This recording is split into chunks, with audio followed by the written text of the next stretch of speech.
Invaders 30 and the Tampa Bay Bandits 27, and a real big ball game here.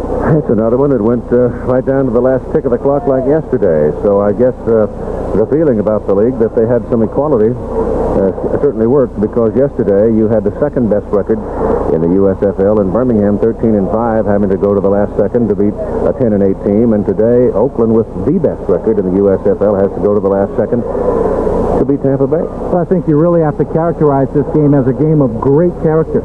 Tampa Bay came into this ball game missing some key players. Eric Trevelyan, Fred Nordgren. They lost Butler with a broken arm earlier in the ball game.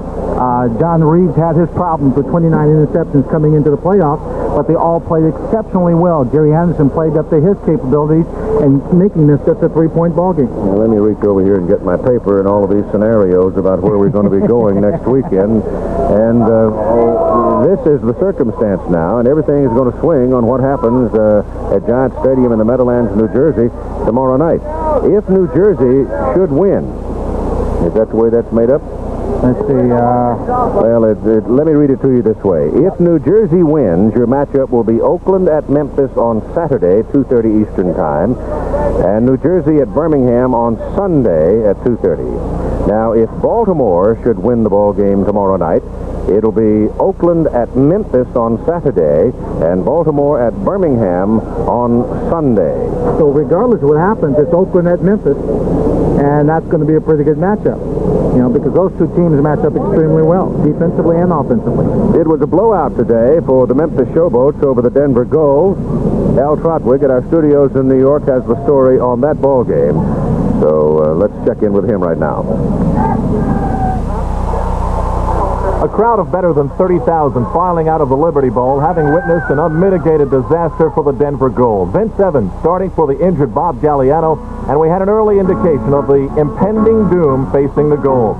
Vince Evans looking upfield, intercepted by rookie Mossy CADE of the Memphis Showboats. The Showboats would miss the subsequent field goal. But on the very next possession, that previous play we watched was the very first play of the game. It was Vince Evans finding Bill Johnson, but Bill didn't hold on for long. The fumble recovered by Carlton Rose. Memphis would later punt the ball away. On the very next possession, it was Vince Evans looking upfield, 41 yards to be more specific. Gil Stiegel was able to hold on, but again, not for long. Mossy CADE was there for Memphis, and the Showboats had the ball at their own 26. For Denver, 7 plays and 3 turnovers. Now, a few minutes later, the Showboats having marched up the field, Mike Kelly brought his team to the line. Looks just across the goal line to Greg Moser, 9 yards, and Memphis was on the board at 7-0 with 2:20 remaining in the first. 2 more field goals, they had a 13-0 halftime lead. In the third quarter, more Showboats showing off. This is Leonard Williams, 35 yards, the longest TD run in Showboat history. It was 27-0. And only a few minutes later, again, more problems for Denver. Jim Asmus sends this punt. It is corralled by Derek Crawford. He is slippery and oh so very quick.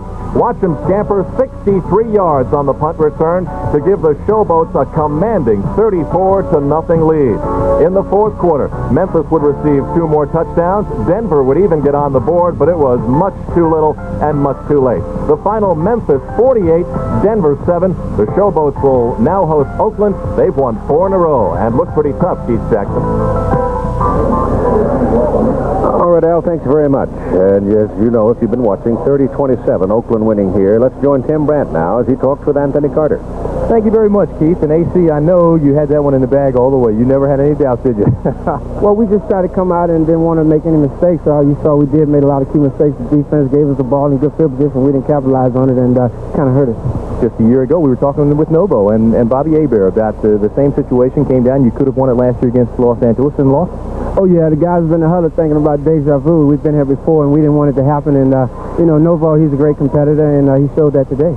Let's go back now and take a look at the play that you made, the big play that really seemed to turn this thing around against Marcus Quinn, of course, your former teammate here, even as early as this year. Yeah, like we said, it was a combo coverage where Quinn was playing me inside and the other guy was playing me outside. And, we know about Quinn's speed, and we just tried to work on him, and, the post was wide open. One thing we touched on with Bobby, and you can see it in this, where you split the seams, but they also rolled up on you guys a lot, and it seemed like they were riding you and almost holding you for a while. Yeah, after I caught that pass, they definitely was playing a lot of bump covers and a guy behind, and, we wanted to come back with a lot of corner routes, but so happened we did, and we hit Gordon up over the middle a couple of times when it took me to the post, cleared out for him. AC, not only the best record in the league right now, but of course you came in here. I think you're 12-1-1 over the last couple of weeks, 13-1-1 now with today's win. It just seems like you're peaking. Now, you went to the championship game and won it your first year and went back to the playoffs again last year with the Michigan Panthers. Do you have that feeling? Do you feel like you can win it all right now? Definitely. We're only one step away from going to the championship game. Right now, we got to go out next week, and whoever our opponents are, we got to concentrate on them, and hopefully that we can come out and not be as sluggish as we were today. I see they have the 10 stitches out. It's bundled up. You've already taped it. No problem? Yeah, it's no problem. Only until Monday and Tuesday. When practice comes, I have a problem. Well, it sounds like Swanee sitting out those practices, see? All right, Tim, thanks very much. And congratulations to the Invaders. They will play in Memphis next week. And it'll be very interesting to see Anthony Carter and Gordon Banks lining against Mossy CADE and Leonard Coleman. Oh, that's going to be a matchup. I'm going to enjoy watching that one. The big story, of course, will come tomorrow night, concluding the first round of playoffs, and we'll have progress reports of Baltimore at New Jersey for you as ABC's Monday Night Baseball story unfolds as well. And check the local listings for the baseball game in your area. We hope you enjoyed the ball game. We'll see you next Saturday with the semifinals of the USFL playoffs.